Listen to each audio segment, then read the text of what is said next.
Mesdames et messieurs, chers amis, vous savez à quel point, en tant que ministre, et j'ai envie de dire en tant que citoyenne, je suis convaincue de la pertinence et de la spécificité de votre rôle au sein de l'école.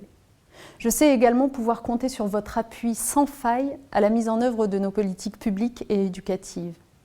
Ça n'est pas un vain mot d'affirmer que j'ai besoin de vous, votre accompagnement pour reprendre votre thème de cette année.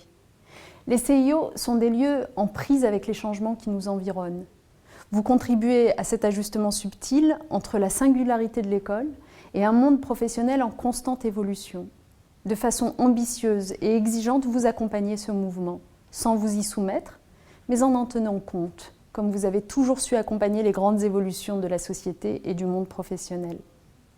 À bien des reprises, dans bien des domaines, vous ne vous êtes pas contenté d'accompagner le changement, vous l'avez devancé. Vous avez été des précurseurs. Ainsi, vous avez porté la notion d'éducation au choix, de parcours, et contribué à valoriser toutes les compétences acquises par un jeune à l'école ou en dehors de l'école. Vous développez depuis longtemps des liens entre l'école, la famille, l'élève, entre l'école, l'entreprise.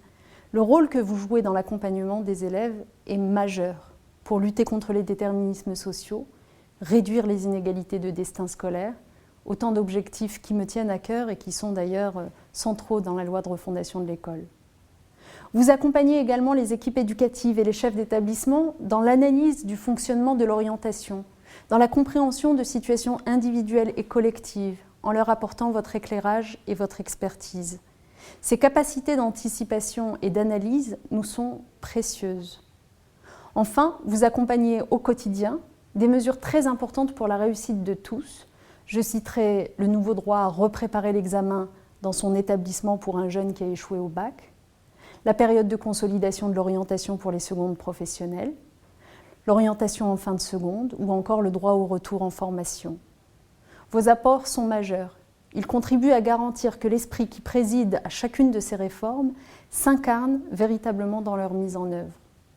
L'année dernière, j'avais souligné combien j'étais attentive à ce que la solidité du réseau que vous formez au sein des établissements et des CIO, dans vos partenariats, soit confortée dans son maillage territorial malgré le désengagement de nombreuses collectivités territoriales.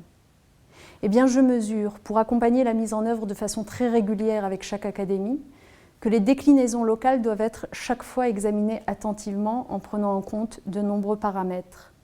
Soyez donc assurés que moi aussi, d'une certaine façon, je vous accompagne. Et je vous confirme enfin que j'ai veillé à ce que le décret concernant la création du corps unique de psychologues de l'éducation nationale, attendu depuis si longtemps, paraisse à l'automne 2016. Ce corps bénéficiera naturellement de la revalorisation et de la modernisation prévues par le protocole PPCR. Mesdames et messieurs, vous l'aurez compris, vous êtes à mes yeux des acteurs essentiels, incontournables de la mise en œuvre des politiques éducatives. Ma confiance vous accompagne tout au long de l'année. Alors je vous souhaite, pour ces journées d'études, des échanges passionnants et constructifs. Je vous remercie.